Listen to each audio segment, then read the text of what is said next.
Combien de fois ça t'est déjà arrivé de passer 2 heures à lire un cours, puis au final, rien avoir retenu? Si tu souhaites que ce genre de moment n'arrive plus, regarde cette vidéo, car tu sauras en 4 étapes seulement retenir tous tes cours et réussir à te souvenir de tout ce qu'il faut pour le jour de ton examen.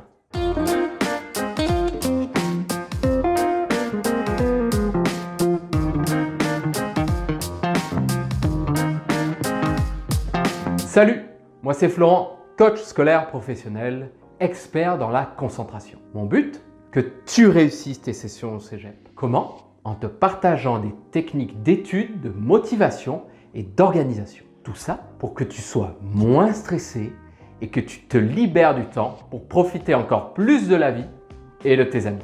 Parfois, je sais que tu as peur de ne pas être capable de retenir l'énorme masse d'informations qui se trouvent devant toi. Tu te sens démotivé, déprimé.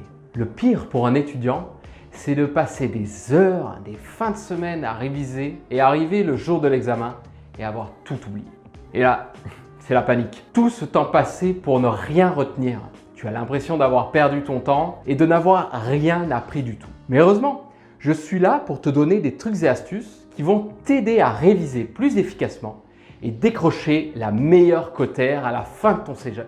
Aujourd'hui, je vais te présenter 4 étapes magiques pour que tu puisses retenir chaque leçon que tu lis. Alors, c'est parti pour la première étape.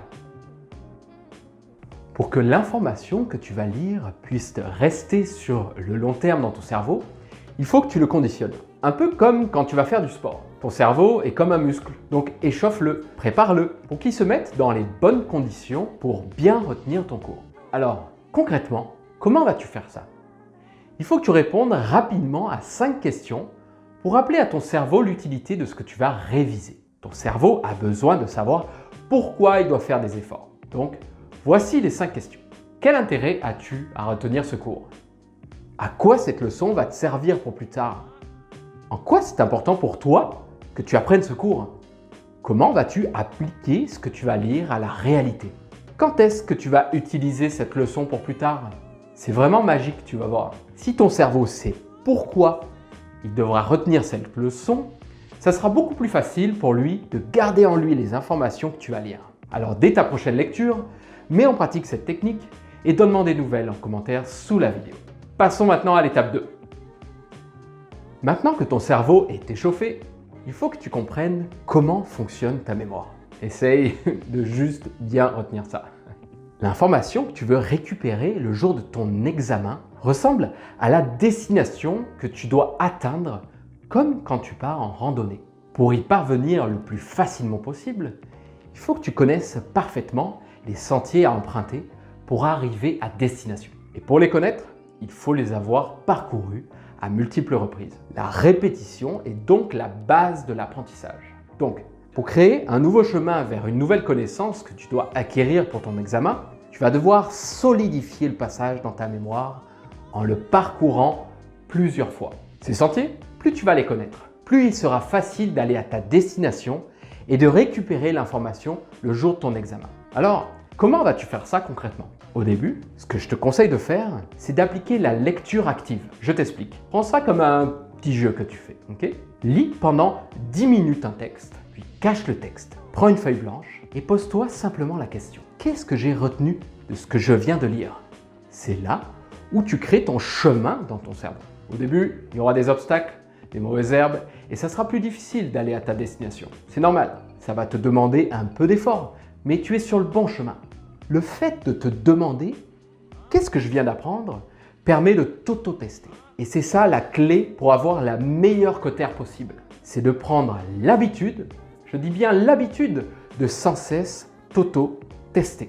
Pourquoi? Parce que ça te permet de te mettre en condition d'examen, de voir ce que tu as retenu de la leçon et surtout, de savoir s'il y a des notions, des choses que tu n'as pas bien comprises et de repérer si tu as oublié des éléments importants. Une fois que tu t'es auto-testé, retourne à ton texte et compare-le avec ce que tu as écrit. Maintenant que tu as créé le chemin dans ton cerveau, tu dois encore plus le solidifier pour être sûr que l'information que tu viens d'apprendre va rester le jour de ton examen et même après. Alors passons à l'étape 3. C'est possible qu'il y ait des termes difficiles à retenir, donc il y ait des passages plus durs à franchir lors de ta randonnée. Pour cela, tu as besoin de rendre les informations à retenir mémorables. Si certains mots ou certaines définitions sont trop durs à mémoriser, fais appel à ton imagination pour les retenir. Comment? En associant certains mots ou concepts à des images visuelles bizarres et loufoques. Pourquoi? Parce que c'est plus facile pour ton cerveau de retenir des symboles, des images que certains mots. Ta mémoire est associative. Ça veut dire que pour qu'une nouvelle information reste dans ta tête, tu as besoin d'accrocher cette dernière avec une image que tu connais déjà. Maintenant que tu as associé certains termes à des images, fabrique une histoire loufoque en faisant appel à des émotions. Prenons l'exemple de la capitale de la Guinée équatoriale qui est Malabo. Pour moi, Malabo ne représente a priori rien, mais il me fait penser au mot Malabar qui était un chewing-gum qui se vendait quand j'étais jeune. Ah, le bon vieux temps. Alors, je me suis imaginé qu'en Guinée équatoriale, les gens collaient des chewing-gums à des arbres et que ça devenait une catastrophe écologique. Pourquoi les arbres? Car c'est le symbole qui s'y trouve sur son drapeau. C'est complètement what the comme histoire. Oui, mais c'est ce que tu dois faire pour mémoriser des mots ou des concepts abstraits. L'associer à des images que tu connais et en créer une histoire bizarre.